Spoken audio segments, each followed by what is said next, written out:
Herkese merhaba. Bu akşam yine insan kaynakları uzmanlarıyla yapmış olduğum yayın devam ediyor değerli izleyicilerimiz ve, iş görülerinde sıkça karşılaştığımız o mülakat soruları üzerine bir uzmana soruyoruz ve uzmanından yanıtları duymuş oluyoruz. Bu mülakattaki sorular niye bizi bu kadar zorluyor ya da biz o sorularda heyecanlandığımızda ne gibi reaksiyonlar gösteriyoruz, komik duruma düşüyor muyuz? Bu akşam bunları konuşmuş olacağız. Bir de sık sorulan mülakat soruları var.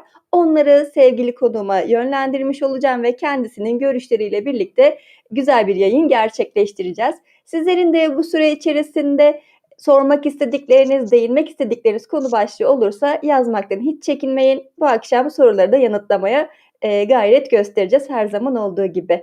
Tabii ki hemen konuğuma dönmek istiyorum. Sevgili Sinem Güvenal Ege bu akşam konuğum. Kendisi Hedef Filo İnsan Kaynakları Müdürü olarak bu akşam bize canlı yayınımızda konuğumuz oldu. Hoş geldiniz Sinem Hanım, nasılsınız? Hoş bulduk Münevver Hanım. Çok iyiyim, çok teşekkürler. Siz nasılsınız? Çok teşekkür ederim, ben de iyiyim. Bu güzel günde değerli vaktinizi bizlere ayırdığınız için öncelikle çok teşekkür ediyorum Sinem Hanım. Ben çok Eee, teşekkür ederim. Burada olduğum için ben de tahmin ayrıca çok mutluyum. Çok teşekkürler. Aynı şekilde gerçekten bu akşam sizinle bu yayını yapmak benim için çok çok mutluluk verici. Bu tam kapanma dönemi, pandemi dönemi derken insan kaynaklarının biraz yoğunluğu var. Siz bu yoğunlukta yine de bize Doğru. zaman ayırdınız. Gerçekten bir kez daha teşekkür ediyorum sizlere. Ben çok teşekkür ederim. Evet, en sevdiğim bir soru var. İnsan kaynakları, yöneticilerinin, müdürlerinin katıldığı, zamanlarda benim de sormaktan hoşlandığım bir soru. Bir İK'cı sorusu olarak başlamak istiyorum. Sizi tanıyabilir miyiz? Bize biraz kendinizden bahseder misiniz? Olur.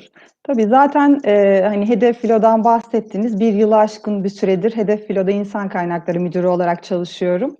10 yılı aşkın bir süredir de insan kaynakları alanındayım. Tamamıyla iş yaşamına başladığımdan beri. Perakende sektöründen üretim sektörüne birçok alanda aslında faaliyet gösteren şirketlerde bulundum. Ama hani en önemlisi işe alımdan çalışanın performans, gelişim süreçlerine kadar, kültür değişimine kadar organizasyondaki tüm değişimler hem bireysel hem organizasyon değişimlerinde tüm projelerde yer aldım. O yüzden bugün hani işe alımı tartışacağız. Umarım farklı konuları da tekrar birlikte tartışma fırsatımız olur. Kendim de özel olarak da hani evliyim 7 yıldır. Onun dışında henüz çocuğum yok. Hani özel artık konulara da girmek istiyorum. Çünkü bu pandemide hem iş hayatı hem özel hayat böyle dengesi gerçekten çok kritik olduğunu iyice öğrendik. Umarım güzel bir, keyifli bir söyleşi geçer. Keyifli bir sohbette ilerleriz. Kesinlikle olacaktır. Gerçekten konu başlığımız sıkça sorulan mülakat soruları ve cevapları için tüyolar olarak yayını başlattık ve gerçekten ben size bu konuda birkaç soru hazırladım. Affınıza sığınarak belki biraz tüyolar da rica edeceğim sizden. Buyurun lütfen. İzleyicilerimizden de sorular gelecektir diye tahmin ediyorum. Şimdi mülakatla ilgili aslında sorulara geçmeden önce ilk sorum bir mülakata nasıl hazırlanmalıyız olacak Sinem Hanım? Hı Ne hı. ne şekilde, planlama yapmalıyız? Bir aday olarak nasıl hazırlanmalıyız? Şimdi bu tabii çok genel bir soru ama Hı ben hı. hani birazcık spesifikleştirmeye çalışacağım. Bu isterseniz yeni mezun olun, isterseniz deneyimli bir aday olun, bir belirli bir pozisyon için başvurmuş olun, hiç önemli değil. Evet. Öncelikle o şirketin hangi değerlere sahip olduğunu, işte böyle hani internet sitelerinde okuruz genelde, hani inovasyon ön plana çıkar, bazen takılması ön plana çıkar. O şirket tam Evet. olarak ne bekliyor kısmı size önemli bir sinyal verir aslına bakarsanız. Hangi pozisyon olursa olsun. Çünkü zaten şirketin değer diye çıkardığı şey aslında kişiden, yani ekip üyesi olacak kişiden artık beklediği şeydir. O yüzden o önemli bir noktadır. Hani genel bir bilgi olarak Hı söylemek hı. istiyorum. Diğer taraftan da o pozisyona başvurmuş olabiliriz ya da biz İK'cılar olarak sizinle temasa geçmiş olabiliriz. Siz hiç başvurmamış olabilirsiniz.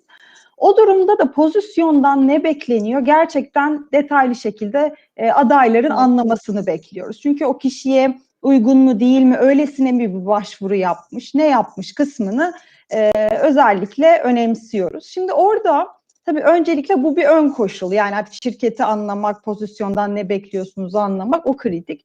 Ama diğer yandan tabii kendinize dönüyorsunuz ve artık o gap'i analiz etmeye başlıyorsunuz. Şirket Evet. ne bekliyormuş, nasıl bir şirketmiş, işte pozisyondan neler bekleniyormuş diye. Ve siz önünüze artık deneyimleriniz varsa deneyimleriniz, eğer yoksa bile muhakkak okul zamanında ya da stajlarınızda muhakkak edinimleriniz vardır. Bunları tekrar önünüze getirdiğinizde artık ben hani neyi ön plana çıkarmalıyım kısmına odaklanarak, not alarak mülakata çalışmanızı ben tavsiye ediyorum tüm adaylara. Hı hı. Çünkü hani kafamızda ne kadar tasarlasak da bazen yüksek sesle kendimizi anlatmak ne kadar etkileyici olduğumuz ya da neleri ön plana çıkardığımız konusunu daha da netleştiriyor. Burada şöyle bir örnek vermek istiyorum. Mesela bir şirket, inovasyona önem veren bir şirket. Siz de oraya girmek istiyorsunuz. Biz İK'cılar olarak önce bir temel yetkinlikleri süzüyoruz. Bizim şirketimize uyumlu mu değil mi diye. Ben zaten inovasyonu ön plana çıkaran bir şirketsem, demek ki o adaydan da illaki farklı düşünme tarzını görmek istiyorum. Dolayısıyla siz okul yaşamınızda ya da deneyimli bir adaysanız tecrübelerinizde neyi farklı yaptım kısmını tecrübelerinizde muhakkak ön plana çıkarmanız gerekiyor. Aslında bu önemli faktörlerden biri. Ya da o pozisyon için başarı hikayeleriniz neler oldu? Neleri aşabildiniz? Ne tür engellerle karşılaştınız? Bunları muhakkak not etmenizi bekliyoruz. Her zaman engel eşittir eksi bir şey değildir. Biz hani belki öyle zannediliyor olabilir İK'cılar için ama o engellerden neler öğrendiniz? Birazcık deneyimleri aktarırken özellikle onları not alarak daha fazla o mülakata hazırlanmasını ben adaylara öncelikli olarak tavsiye ediyorum. Evet, aslında şöyle de bir soru var mülakatta, hani, Hı kendinizden hı. bahsederken kısmında. Burada, hani, "Bize kendinizden bahseder misiniz?" sorusu geldiğinde Doğru, aslında CV'de yazılı olanları tekrarlayanlar da var. Burada doğru. nasıl bahsedilmeli, ne şekilde? Yani bu soru biraz, tuzak soru mu? "Bahseder Aslında misiniz?" hiç sorusu. tuzak değil. Her zaman da böyle öyle şey düşünüyoruz ya, negatif bir Evet. şey. Aslında tuzak değil. Şimdi adaylarda şunları görüyoruz. Bazen böyle inanılmaz detaylara girilip hani konu dağılıyor. Tabii ki biz orada evet yani o öğrenim durumundan sonra ya da yeni mezunsa öğreniminde de neler edinmiş onları dinlemek istiyoruz ama sırasıyla evet yani çoğu zaman o hikayeyi dinlemek istiyoruz ama şunu yaptım, şu işlere baktım gibi değil de bu konuda şu projelere katıldım, bunlarda görev aldım, bunları edindim, buralar zayıf olduğumu fark ettim, bu nedenle bu konuya geçtim. Dolayısıyla hani burada şöyle bir projeye katıldım, burada şu zorluklarla karşılaştım, bu takım arkadaşlarımla şöyle bir görev dağılımımız vardı, bunları ben aldım, burada şu sonuca ulaştık vesaire gibi daha fazla hani böyle başarı hikayesi ortaya koyduğumuz şeyleri ön plana çıkarmanızı bekliyoruz biz daha çok CV'de anlatırken. Dolayısıyla aslında tuzak bir sorudan çok hani orada gerçekten detaylarda boğulmadan ne edindik, ne farkındalıklar, deneyimler edindik bakışıyla daha fazla anlatmalarını aslına bakarsanız bekliyoruz. Yani aslında tuzak değil, fırsat sorusu da Aynen diyebiliriz yani. öyle, aynen Evet. öyle. Peki, şimdi yanda yazan izleyicilerimiz de var. Şöyle bir görüyorum ama o sorulara da değineceğim. Benzer Tabii. sorular bende de var. Bu akşam Sinem Hı Hanım'a hı. yönelteceğim ama, ondan öncesinde adaylar ve işverenler arasında farklı Hı görüş hı. ayrılıkları oluşturan, kimi için hedef odaklı, kimi için klişe bir soru ve Hı milyonlarca hı. insan tek yürek olmuş bu sorunun amacını ve cevabını bıraktığı izlenimi merak ediyor. Soru şu: 5 yıl sonra kendinizi nerede görmek istiyorsunuz? Bizlere bu sorudan ve cevaplarından bahsedebilir misiniz Sinem Hanım? Şimdi Google'a böyle yazdığınızda hani bu soruyu zaten öyle bir artık şey olmuş ki dediğiniz gibi klişe bir soru olmuş ki ben uzun zamandır sormuyorum ama e, gerçekten artık insanlar acaba bu soruya nasıl cevap vermeliyim diye böyle hani artık kopyala yapıştır cümleleriyle mülakatı devam ettiren adaylarımız var aslında burada. Şimdi burada öncelikle Evet. soruda ne ölçmeyi amaçlıyoruz? Hani ondan biraz bahsedeyim. Aslında tabii her adayda yani bir işletme sonuçta bir sosyal sorumluluk adı altında hani bir şey değil sonuç itibariyle bir Hı vakıf hı. değil. Dolayısıyla işletme hedefe odaklanır sonuç itibariyle. Bir başarıya odaklanır, bir şey elde etmeye odaklanır. Dolayısıyla adaydan da ne Evet. bekliyorsunuz? Bu başarıya, hedefe katkıda bulunmasını bekliyorsunuz aslında bünyenize aldığınızda. Dolayısıyla hedef odaklılığı nasıl adayın? Yani bir hedefi var mı? İlla bu 5 yıl olması gerekmiyor. O bir klişeleşmiş hani 5 yıl diye ama hani bu 1 yıl sonra, 2 yıl sonra, 10 yıl sonra yani kendi hayali nedir? Evet. Nereye gitmek istiyor? Çünkü bir amacı olmayan kişi sağa sola savrularak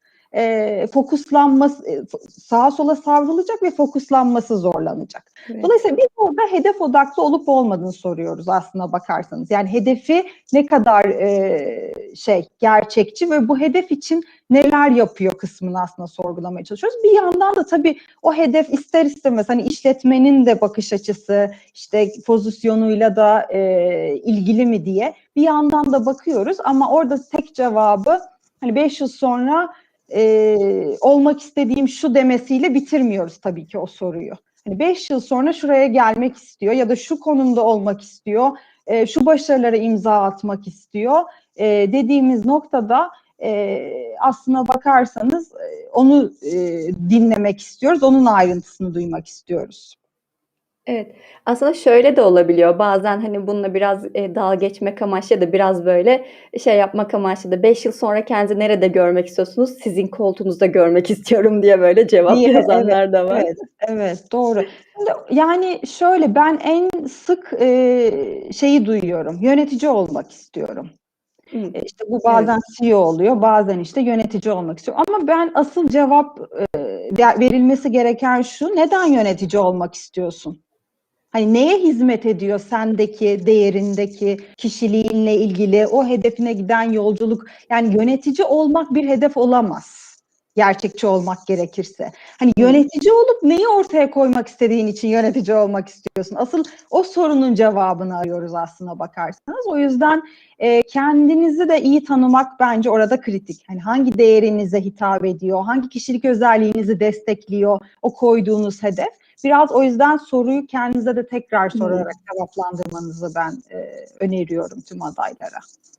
Evet, doğru bir noktadan bahsettiniz. Şu anda siz anlattıkça, düşündükçe evet, yani, yönetici olmak istiyorum diyoruz ama Hı sadece hı. ünvanı istiyoruz aslında. Evet, yani o zaman belki de hani sadece egoyu tatmin için Evet. mi ya hepimizin egosu var bu arada hani illaki. O zaten Hı hani hı. doğuştan gelen bir şey ama hani sadece o tatminle hayatta başarılı olma şansımız yok. Onun bir Evet. sonu yok çünkü. Dolayısıyla ekstra bir şey olmalı. Yani yönetici olduğunuzda bir şey değiştirmek istiyorsunuzdur, dönüştürmek istiyorsunuzdur, birilerine katkı sağlamak istiyorsunuzdur, onların yetişmesine yardımcı olmak istiyorsunuzdur ve benzeri yani ama hani bunu duymak istiyoruz. Bu cevap genelde adaylardan gerçekten zor geliyor. Eğer hani klasik yönetici olmak istiyorum cevabını veren bir adaysa. Evet. Bir izleyicimiz sormuş, mülakatın üzerinden ne kadar zaman geçtikten sonra artık kesinlikle elendim diyebiliriz diye. Şimdi buna genel bir cevap vermek çok Hı hı. zor. Hani bunu şirket bazında cevap verilebilir çünkü. Çünkü şöyle şeyler karşımıza çıkıyor. Şimdi pozisyonu bazen donduruyorlar. Bazen içeriden o pozisyona yerleştiriliyorlar. Dolayısıyla bazen 2 ay bile henüz elendiğiniz anlamına gelmiyor. Ama bazen 3 hafta bile elendiğiniz anlamına gelebilir. O yüzden hani bu sorunun şirket bazında ancak cevabı olabilir. Bazen şirketler şeye çok önem veriyor. Evet. O pozisyonla ilgili kritik bir durum çıkmadıkça yaklaşık 3 hafta, 4 hafta içerisinde eğer hala süreç devam etmiyorsa elenmiş olduğunuz muhtemeldir. 1 ay içerisinde söyleyeyim. Ama hani Hı bazen hı. de dediğim gibi farklı noktalar oluyor şirket içerisinde. O zaman evet o şirketin dinamikleriyle ilgilidir. 3 ay sonra çağrılan arkadaşlarım olabiliyor bazen. Hani tekrar iş görüşmesi devam ediyor. Böyle bir süreç olmuştu arada deyip izah edip İK'cı. Dolayısıyla buna genel cevap vermek zor. Evet. Siz sayısız mülakat yapmışsınızdır, sayısız CV görmüşsünüzdür. Hı hı. Hedef filoda, iş görüşmelerinde en çok fark ettiğiniz durum neydi? CV anlamında mı daha çok soruyorsunuz yoksa şey Mülakat mi? da olabilir. Yani mülakat odaklı hani söylersem, Evet. şimdi aslında hani ilk başta şeyden bahsetmiştim. Her şirketin bir kere bir temel yetkinliği vardır. Hı hı. İK'cılar da o pozisyondan beklentiden önce o kişinin şirkete uyumunu anlamaya çalışır. Yani bizim temel görevimiz odur çünkü aslına bakarsanız. Diğer işin gerekliliklerine fonksiyon yöneticisi bakar. Evet. Şimdi biz hedef filoya baktığımızda bizim temel yetkinliklerimiz var ama en ön plana çıkan hani 2 temel yetkinlik örneğini vereyim mesela. Hı Birincisi hı. sonuç elde etme. Burada neyi anlamaya çalışıyoruz adaylarda? Bir kere işi zamanında bitirme, o işi bitirmek için engelleri aşma, farklı teknikler deneme becerisi, yetkinliği, deneyimi var mı arkadaşın? Bu deneyim eşittir her zaman iş deneyimi değil. Yine yeni mezun arkadaşlarımız yanlış anlamasın. Bazen okulda bir projeyi bitirme, bazen ekip arkadaşlarıyla yaptığı bir buluşmayı bile sonlandırmak için diğer arkadaşlarıyla iletişime geçmiş olması, işte farklı bir sorunla karşılaştığında bazen şey örnekleri bile alıyoruz yeni mezunlardan. Evet. İşte bir yere yemek organizasyonuna gidiyorlar, bir sorun çıkıyor. Hani sorunu çözmek için Hı. kim ne yapıyor?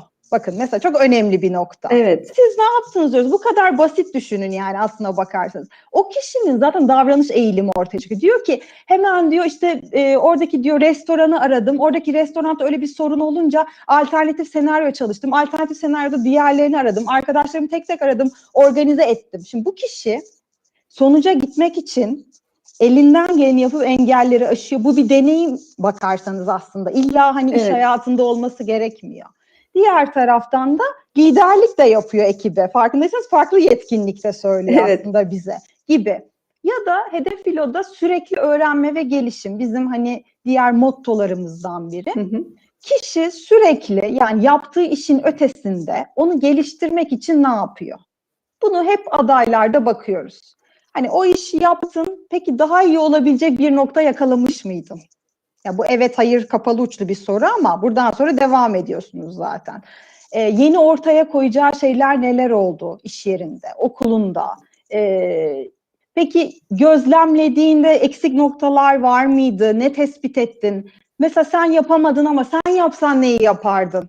Hani bu soruları biz çokça soruyoruz adaylara. Ve farkındalık seviyesi.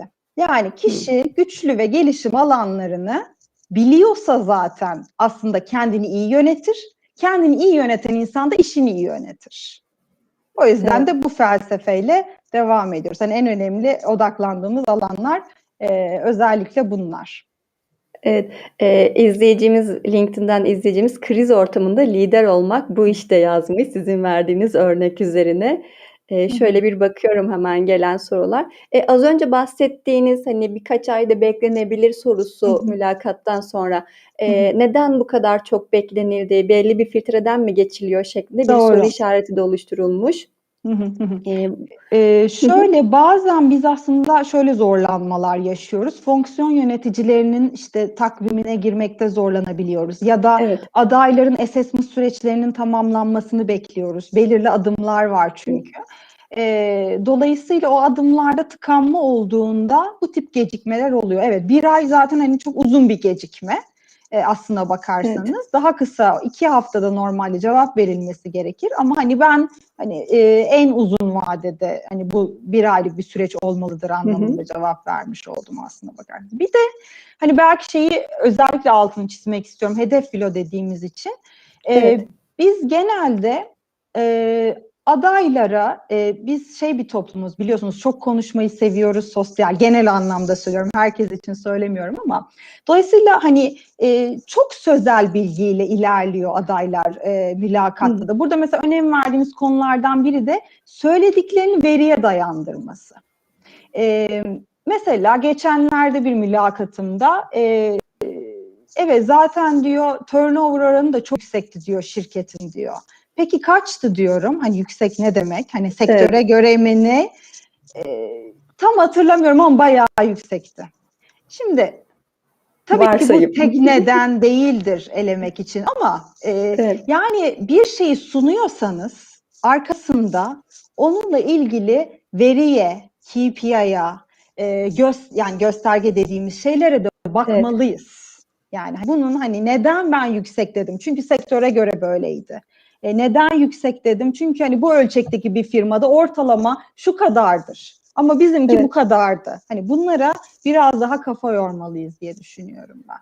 İşte yine o başta söylediğiniz gibi aslında hazır cevaba giriyor. Hazır cevaplılığa daha doğrusu giriyor. Hani bir fikir beyan edeyim, ama Evet, evet ama altı dolu olmayınca o fikrin bir anlamı yok. O yüzden işte diyorum evet, hiç ezberci olma şansımız yok. Bir yerde çünkü şey oluyor, fail ediyor yani o ezbercilik.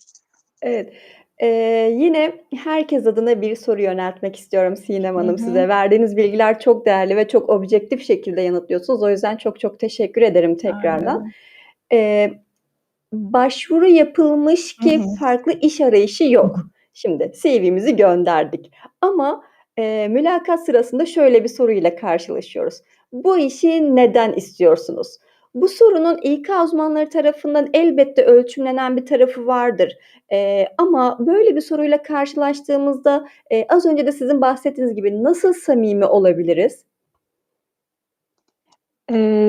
Yani aslına bakarsanız biz bu soruyu yani samimiyetten çok hani Evet. şöyle şeylerle karşılaştığımız için de soruyoruz. Hı hı. Başvuru yapmış ama detaylı anlamamış neye başvurduğunu. Hıı. Hani bu tip şeylerle de Evet. karşılaşabiliyoruz. Bir de başvuru yapmış belli ki hani bir ayrılma motivasyonu var tabii ki. Ya bir yerden ya ne derler yeni mezunsa da o işe girmek istiyor. Şimdi burası ikiye ayrılıyor. Şimdi yeni mezunsa ve Evet. başvuru yaptıysa biz bir kere pozisyonu anlamış mı, şirketi anlamış mı, neden burada çalışmak istiyor, hangi özellikleriyle buna uyum sağladığını düşünüyor Hı sorusunun hı. cevabını almak istiyoruz aslına bakarsanız. Evet. Ama bir yandan eğer deneyimliyse de farklı bir işten ayrılma motivasyonunu anlamaya çalışıyoruz. Hıı. Çünkü o zaman da bizim kurum kimliğimize uygun mu? Orada belirli sorunlar yaşamış olabilir, hoşnut olmadığı bir şeyler olabilir. Burada da aynı şeylerle karşılaşacaksa sadece biz seçmiyoruz onu, o da bizi seçiyor aslında. Doğru bir match yapıyor olmamız lazım. O yüzden bizim için kritik aslında. Evet. Şöyle bakalım, yani bu sorular Evet. aslında baktığımızda, Bir yandan ben en de chat'e bakıyorum siz devam ederken. en, sık karşılaştığımız, en çok gelen sorular ve yanıt verirken de gerçekten amacını çok anlamadığımız için, farklı Hı yanıtlar hı. veriyor oluyoruz. Aslında siz şu an Doğru. bize sorunun sorulma amacını anlattığınızda daha detaylı düşünerek daha Hı mantıklı hı. cevaplar Hı hı. verebiliriz. Şimdi izleyicilerimizden gelen sorular var. CV'deki deneyim mi yoksa eğitim mi öne çıkıyor gibi ya da, farklı bir konu gelmiş aslında onu da yönlendirmek Hı istiyorum. Fatma hı. Hanım sormuş. Referans araştırması etik mi Hı sorusu hı. var. Hı hı. Günümüzde sadece personel sorunlu gibi değerlendiriliyor. Firmalar da personeli piyasa baskısından dolayı istenmeyen şekilde davranmaya zorluyorlar Hı hı. diye bir, durum var. Yani referans araştırması etik mi? Eee, Şöyle, tabii ki biz biraz daha, kişinin, beyan Evet. ettiği referanslardan devam ediyoruz. Hı hı. Dolayısıyla, hani, özellikle mevcut iş yerinde, birini vermek istemiyorsa ve biz gidip onu soruşturuyorsak bence o etik bir davranış olduğunu ben, hani, kendi adıma bir İK'cı Evet. olarak öyle düşünmüyorum. Ama onun paylaştığı Ali, Veli kimse artık referans Hı olarak hı. bize minimum 2 kişinin vermesini bekliyoruz. Onlarla yapacağımız görüşmenin kendi beyanıyla zaten etik olmadığı bir durum olduğunu düşünmüyorum. Ama diğer yandan Fatma arkadaşımız bir şey daha sormaya çalışmış aslında, değil mi? Evet. Günümüzde sadece personel sorumlu gibi değerlendiriliyor. Ben bununla çok karşılaşmadım. Ama hani karşılaştığım örnekler var ama yoğunlukla hani sorunlu Hı gibi bir hı. durumla karşılaşmadım. Hatta özellikle sorun bile varsa bunu gizleyen yöneticiler var. Hani öbür işe de şey Evet. olmasın deyip davrandı. Öyle söyleyeyim. Genelde öyle örneklerle karşılaştım. Ee, Firmalarda personeli piyasa baskısından istenmeyen şekilde davranmaya zorluyorlar demiş. Yani hani spesifik bir soru bu. Hani ne Evet. yaşadığı ile ilgili açıkçası bilgim olmadığı için çok yorum yapamıyorum. Ama hani şu an içinde bulunduğumuz ekonomik koşullarla mı hani böyle bir soruyu sorma ihtiyacı hissetmiş arkadaşımız? Belki biraz daha detay verebilirse tekrar ilerleyen sürede bir tekrar dönelim, olur mu? Evet, pekâlâ. O zaman, yine bilinen bir soruyla başlamak istiyorum. Benim de cevabını merak ettiğim bir soru.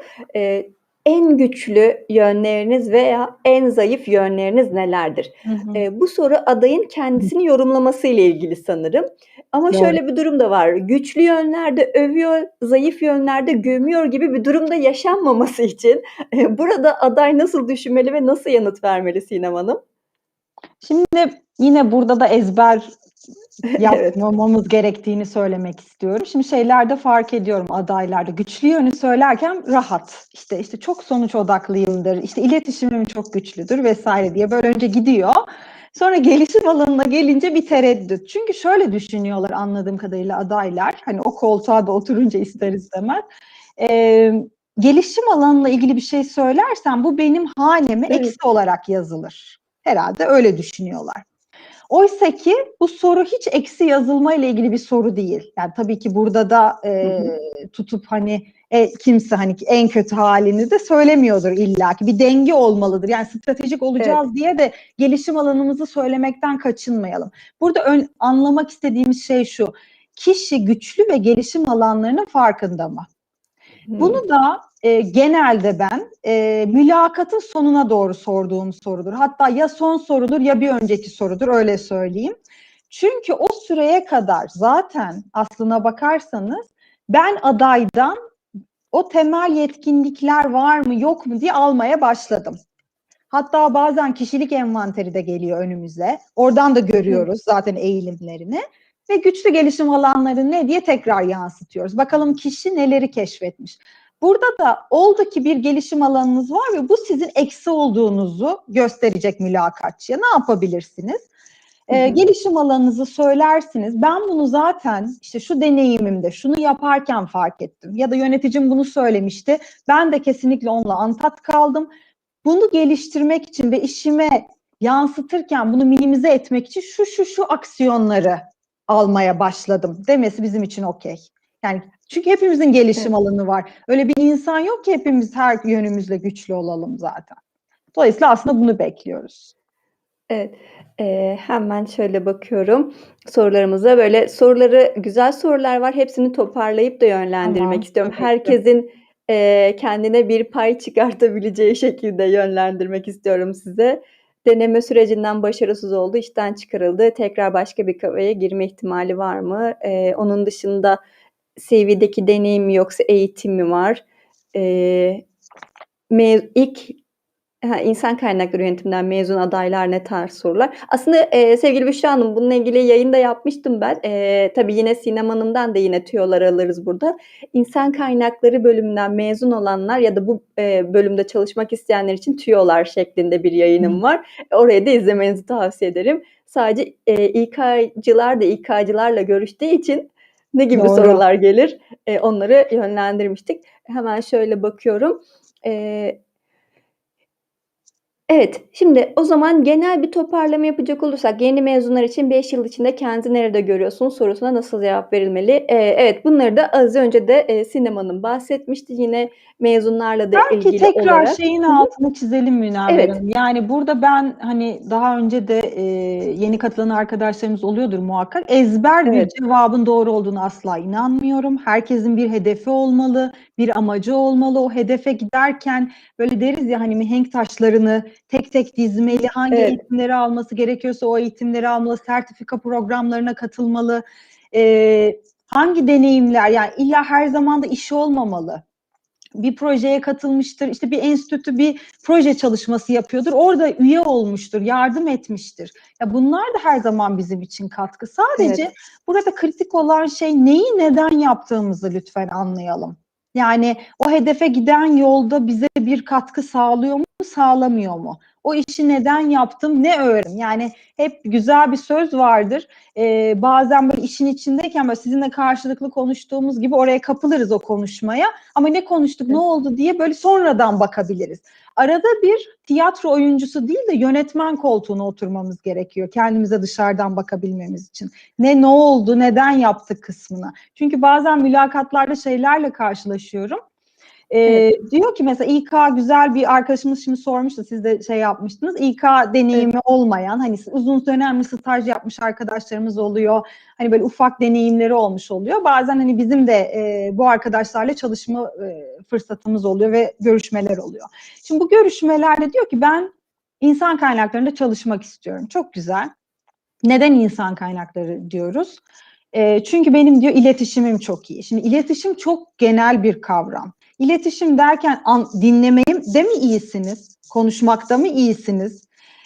İletişimi çözmekte mi iyisiniz? Neyde iyisiniz? Bir kere birazcık detayı lütfen önemseyelim. Hani kendimize de onu Evet. soralım. Bir diğeri de ben işte çok eğitimlere katıldım. Çok sertifika programlarına katıldım. Peki ne ilgini çekti o eğitimlerde? Hani ne ön plana çıkıyordu? Neyi aldın kendine Evet. dediğimizde cevap yok. İstediğiniz kadar eğitime, sertifika programına katılın. Size önemli olan ne katkıda bulunduğu, yani hedefinize ne ölçüde katkıda bulunduğu kısmı. Evet. Aslında baktığımızda enstitü sertifikalı bir online eğitim platformu. Öğrencilerden aldığımız en sık soru da bu sertifika ile iş bulabilir miyim? Evet. Mülakat sırasında sertifikalar ne kadar önem arz ediyor? En önemli şey değil Hı ama hı. soru bir şekilde oraya geliyor. Yani hani eğer özellikle yeni mezunsanız geliyor açıkçası. Evet. Çünkü hani kendinize ne kattınız diye bir yerden soracaksınız yani o konuyla ilgili o mülakatın Evet. gidişinde. Ama arkadaşımız o programa katılıyor ama hani neden katıldı? Hani oradaki önemli nokta neydi? Sertifika programıyla kaldı mı? Daha derinleşmek istedi mi? Onu ayrıyeten başka makaleler okudu mu onunla ilgili? Hı hı. Orada bir görüş vardı ama ben onunla yetinmedim. Bunu da okudum. Hatta işte dünyada şöyle bir makale örneği vardı. Bununla ilgili ilk çalışma şu zaman yapılmıştı. Biz hani biraz daha meraklı, hani o tutkuyla araştıran, geliştiren Evet. adayları istiyoruz. O yüzden hani yeni mezun arkadaşlarımızda da böyle 10 tane sertifikam oldu, cebime koydum. Şimdi ön plandayım mı düşünmesinler lütfen. Onların yani altında yatan şeyler bizim için Hı daha hı. kritik aslına bakarsanız. Evet. Yani, aslında bahsederken, mülakat sırasında da sertifikalardan bahsederken bu bahsettiğiniz, değindiğiniz konuları, detaylandırmalı, öne çıkartmalı. Yani, benim, işte, şu sertifikam var deyip Doğru, bırakmamalı. doğru. Ona Aynen öyle. yöneliminde bahsetmesi gerekiyor. Hı hı. 2 lisans mezuniyeti varsa diğer lisansa ait deneyimlerinden bahsetmeli miyiz ya da belirtmeli miyiz diye bir soru gelmiş.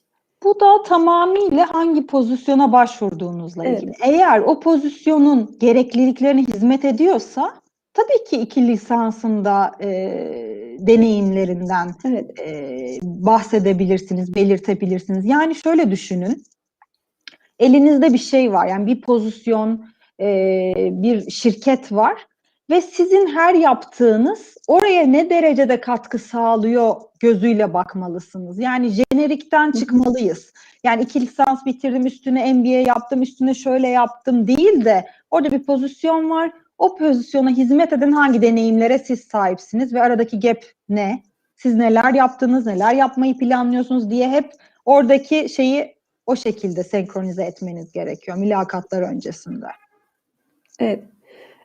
Şöyle bakayım, Fatma Hanım az önceki sorusuna devamı olarak, referans etik sürecini şundan sordum. Önceden de aday olarak bana Hı hı. genel hakları önden davet görüşmesinde söylenmiyordu. Boşuna maddi manevi kayıp yaşıyorduk. Şimdi her şey mecburi olarak online olduğu için konuşabiliyorum şeklinde, yanıtlamış sorumuzu.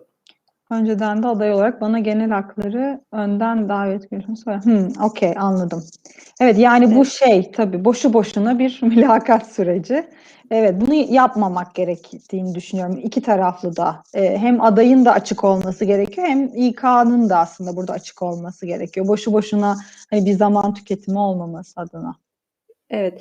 Aslında şu anda online görüşmelerle birlikte bu manevi değil de maddi kayıplar biraz daha azalmış oldu. Çünkü gerçekten Kesinlikle. şehir değiştirip iş Giden görüşmesine vardı. giden adaylar vardı. Şu anda daha rahat etmiş durumdalar.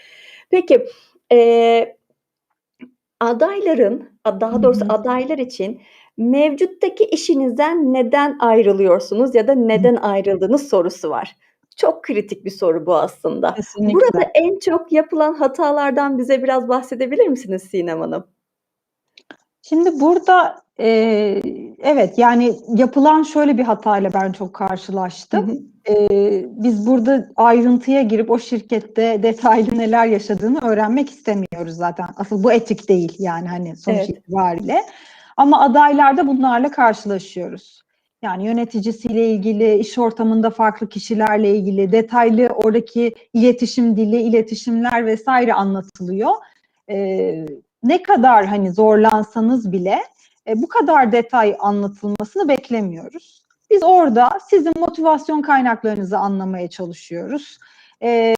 Nerede mutlu oluyorsunuz? Nasıl bir atmosferde, nasıl bir işte, nasıl bir pozisyonda mutlu oluyorsunuz? Sizi mutluluğa iten şey ne? Hani oradan ayrılmak istemenizin nedeni ne? Çünkü belki burada da aynı şeyle karşılaşacaksınız. O zaman zaten her iki taraf için de olumlu bir şey olmayacak. Onu anlamaya çalışıyoruz. Hani orada dediğim gibi daha detaylı şirket içi bilgileri vermekten ziyade adayın kendisine odaklanıp cevapları iletmesini bekliyoruz aslına bakarsanız. Yoksa başka yanlış bir Hı cevap hı. hani kesinlikle yok. Evet. Tuzak bir soru değil yani yine. Yine motivasyonu anlamaya yönelik bir soru aslında. Bir ön yargı var aslında bu sorulara karşı. Neden, oluştuğu hakkında da çok bilgim yok. Ya abartılı özellikle LinkedIn'da, mülakatlar sonrası varyansı neden çok fazla aday görüyorum. Evet, yaşadıkları durumlar bazen olumsuz olabiliyor. Siz de denk gelmişsinizdir muhtemelen. Bazen de, işte, bu 5 yıl sonra nerede görüyorsun sorusu Hı gibi. hı. Aslında şu an amacını sizden dinledik sorunun amacını, işte, hedef odaklı Hı hı. olmasıyla yönelik ama çok fazla eleştiri geliyor ve bu çok fazla eleştiri insanlarda ister istemez bir ön yargıya sebebiyet veriyor. Doğru. Ama arka planda şu an sizden duydukça böyle aslında hepsinin, kişinin Evet. tamamen hedef odaklı mı, hani, işi ne kadar istediğine bağlı ya da bu işle ilgili ne kadar kendine yatırım yaptığıyla alakalı sorular Doğru. olduğunu Aynen, duymuş aynen olduk. öyle. Aynen öyle. Yani Evet. çünkü kişinin kişilik özelliği o Hı hı. pozisyonu yapabilecek kabiliyetini gösteriyor. Aslında en önemli şey artık trend de oraya gitti. Hani muhakkak Evet. duymuşsunuzdur. Globalde de bu çok konuşuluyor. En önemli şey kişilik, karakter özelliği. Yani o pozisyona uygunluğunu anlamak için. Çünkü hepimizin farklı motivasyon kaynakları var. Kimimiz daha sonuç odaklıyız, kimimiz daha detay odaklıyız. Kimimiz çok çözüm yapmak, hani hemen çözüm odaklılığa girişiyoruz. Kimi stratejik bakıyor. Bir dakika diyor, ben bir planlayayım, organize edeyim. Bunların Evet. hepsi o pozisyona uygunluğunuzu belirliyor aslında. Çünkü bunlar çok değiştirilebilir şeyler değil. O yüzden zaten karakteri işe almamız kritik diye bir söz vardır ya hani. Dolayısıyla o yüzden o söz var. Evet. İzleyicimiz sonra başvurduğumuz pozisyonla alakası olmayan eğitimleri aldığımızı belirtmek olumsuz etki oluşturur mu? Ee, Yani olumsuz demeyeyim ama şöyle bir bilgi vereyim açıkçası. Yani konudan uzaklaşmış olursunuz. Evet, Karşınızdaki mülakatçı size pozisyonla ilgili neler yaptığınızı anlamaya çalışıyor. Ona uygun musunuz? Onu anlamaya çalışıyor. Siz A şehrinden giderken bir anda Z şehrine doğru yolculuk etmeye başlıyorsunuz. Dolayısıyla hani olumsuzdan ziyade odaklanmakta, hedefe odaklanmakta bir kayma yaşıyor diye düşündürtebilir. evet. Şimdi, Pardon. şöyle bir araştırma yapıldığında aslında 18 ve 24 yaş arası gençlerimiz, aslında bu akşam konuştuğumuz, birçok sorunun, cevabını sosyal medya üzerinde yazılan yazılar ya da gerek tartışmalar gerekse çekilen videolarla, ulaşabiliyor ama biraz bilgi karmaşası var. Aslında az önce bahsetmek istediğim de buydu. Bu ön yargı oluşma sebebi. Doğru. Bu soruları herkes çıkıp bir şekilde yanıtlıyor ama biraz eleştiriler, biraz böyle dalga geçer gibi ya da biraz böyle farklı, işte, bu senin koltuğunda görmek istiyorum kendimi Hı gibi hı. bakış açısını değiştiriyor. Bir İK uzmanı olarak yeni mezunlara mülakatlarla ilgili neler önerirsiniz Sinem Hanım? Şimdi öncelikle hani Evet. ne yapmak istediklerini biliyor olması lazım arkadaşlarımızın. Ben yeni mezunlarda tabii şimdi kimseyi hakkında farklı düşünmememiz gerektiğini düşünüyorum. Çünkü Türkiye'de hani dünyada olduğu gibi özellikle Türkiye Evet. ciddi bir ekonomik zorluklarla geçiyor. Şimdi hepimizin böyle hani ay ben bunu istiyorum, o yüzden de çalışmayacağım, sadece ona odaklanacağım deme şansı da yok. Şu anda çok iyi anlıyorum. Yeni Maalesef mezunlar evet. zaman zaman hepimiz, benim arkadaşlarım da vesaire, hepimiz zaman zaman o dönemlerden geçtik. Ama hedefimiz bir şekilde kalsın yanımızda. Yani ne istediğimiz, kendimizi tanıyarak nereye ulaşmak istediğimiz kalsın. Dolayısıyla o hedefe giderken hep yeni mezunların da hani hem okul hayatında eğer hedefini belirleyemiyorsa da nelerden hoşlandığını keşfetmekle yola başlayabilir. Yani neresi bana daha uygun deyip daha fazla okuyarak, daha fazla araştırarak, yani daha fazla sorarak. Mesela soru sorulmuyor fazla. Hı Ben hı. bunu görüyorum. Çünkü işte o videolardan izleyip soruların cevaplarını alıp mülakata Evet. giriyor arkadaşlarımız. Bunu çokça tartıştık. Çünkü soru sorulmuyor. Yani ne yapmak istediğinizi önce keşfedin. Sonra da lütfen o hedef için neler yapılması gerektiğini adım adım planlayın. Hani bu sene bunları yapacağım, sonraki sene bunları yapabilirim ya da bunları yaptım gibi. Dolayısıyla bu planlar bile bir mülakatta önemli bir şeydir. Yani bir adımdır sizi ön plana çıkaracak.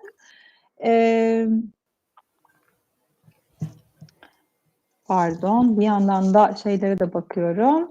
Evet. Ee, Meraklı olunması, dediğim gibi bir şeyi derinlemesine analiz etmiş olması arkadaşlarımızın, o çok kritik. Sürekli kendini geliştirmek için ne yaptığı, işte okuldaki yani şeylere muhakkak katılın. Yani benim deneyimim yok diye kendinizi bir köşeye atmayın. Hani o olur ya, okullarda bir sosyal kulüpler olur, şeyler olur. Yani onlar da bir insanı çok geliştiren şeyler oluyor. Orada insan ilişkisini yönetmek, işte zorluklarla başa çıkmayı, onun üstesinden gelmek için bir yol açmak. Bunlar her zaman cebimize koyacağımız şeyler. Stajlar çok kritik yeni mezunlarda. Evet. Hani böyle bazen birkaç aylık bile bir staj bir ışık yakabiliyor çünkü. Ama orada da hani lütfen oturup da fotokopi çekip sonra da oturup şey yapmayın.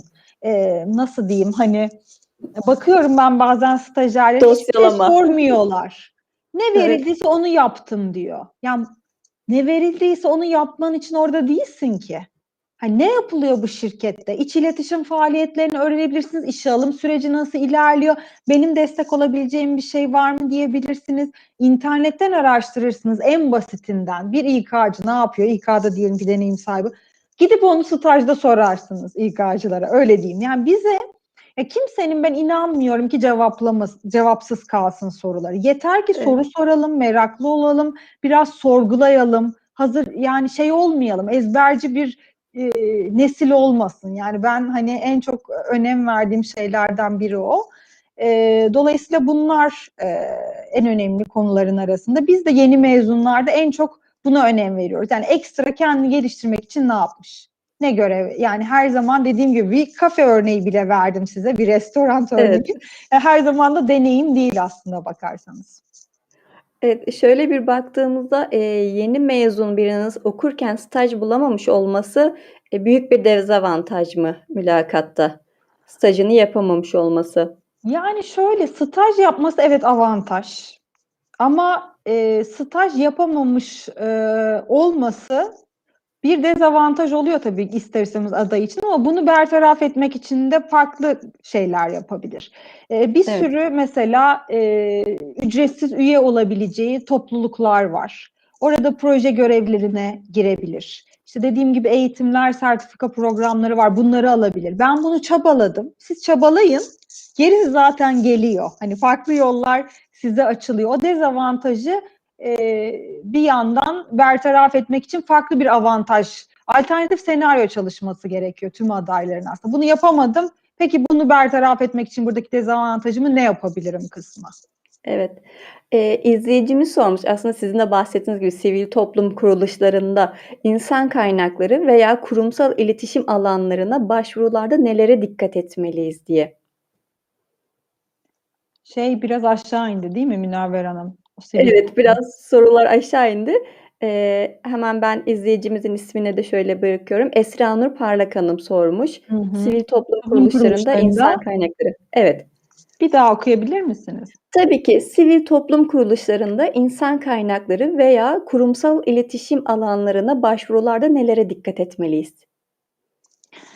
Emm, Yani başvurularda nelere dikkat etmeliyiz den çok mülakat kastediliyordur diye düşünüyorum. Hani Muhtemelen, başvurulardan, evet. ziyade, şimdi insan kaynakları da şöyle zannediliyor, sadece işe alım yapılıyor. Hı hı. Dolayısıyla, hani, belki onu da açıklamak gerekir burada. İnsan kaynaklarının işe alım sadece bir şeyi, bir boyutu yaptığımız Evet. işin. Dolayısıyla hangi alanda uzmanlaşmak istediğinizi de öğrenmek önemli bence burada. İnsan kaynaklarında işe alımda mı olmak istiyorsunuz, çalışanların gelişiminde mi olmak istiyorsunuz? Bunları biraz ya da bordro tarafı olabilir, bordro özlük tarafı olabilir. Orada mı kalmak istiyorsunuz? O önemli.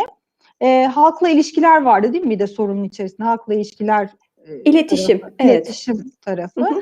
Ee, Evet. Yani insan kaynakları evet hep iletişimde olan bir departman ama burada hani daha önce bir örnek verdim ya iletişimim iyi diye de hani insan kaynaklarında iyi bir uzman işte ya da iletişim tarafında Evet. iyi bir uzman olacağınız anlamına da gelmiyor. İletişimi biraz okumalıyız bence. Ben öyle düşünüyorum.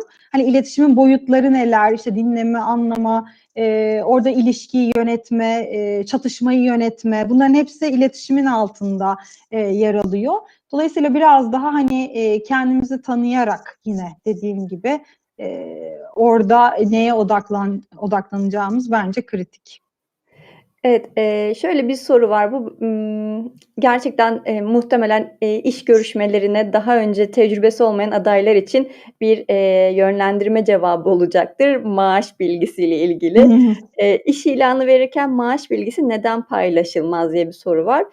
Bu sanırım firmanın aldığı bir karar. Tabii ki siz daha detaylı bilgi verirsiniz ama mülakatta maaş ne zaman sorulmalı? Adaylar tarafından aslında, öğrenilmek istenirse sorulmalı mı, sorulmamalı mı şeklinde ben soruyu çevirmiş olayım. Bence bu hani negatif bir şey değil. Ben Evet, çok iyi anlıyorum da. Sonuç itibariyle o hani ücret range'i deriz ya o aralıkta kalmalı. evet. Eğer o aralıkta değilse hani adaya göre o Hı şey. hı. Dolayısıyla bence orada hani firmayı da zorlamamak lazım, adayı da zorlamamak lazım.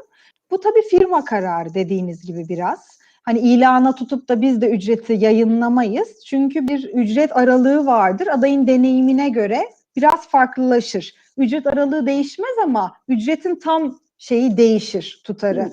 Deneyimine, işte bilmesi gereken yabancı dil bilgisine vesaire göre biz o aralıkta gider geliriz adaya teklif verirken. Bu yüzden ilana koyamayız. Ama hani direkt şeyi konuşursak bence de hani ilk mülakattan itibaren hani belki telefonda o bilginin verilmesi hoş olmayabilir. Bunu da genelde firmalar da bu şekilde yönlendiriyor ama ilk mülakatta zaten adayın hani ücret beklentisi alındığında eğer beklenti aralıkta değilse süreç ilerletilmez.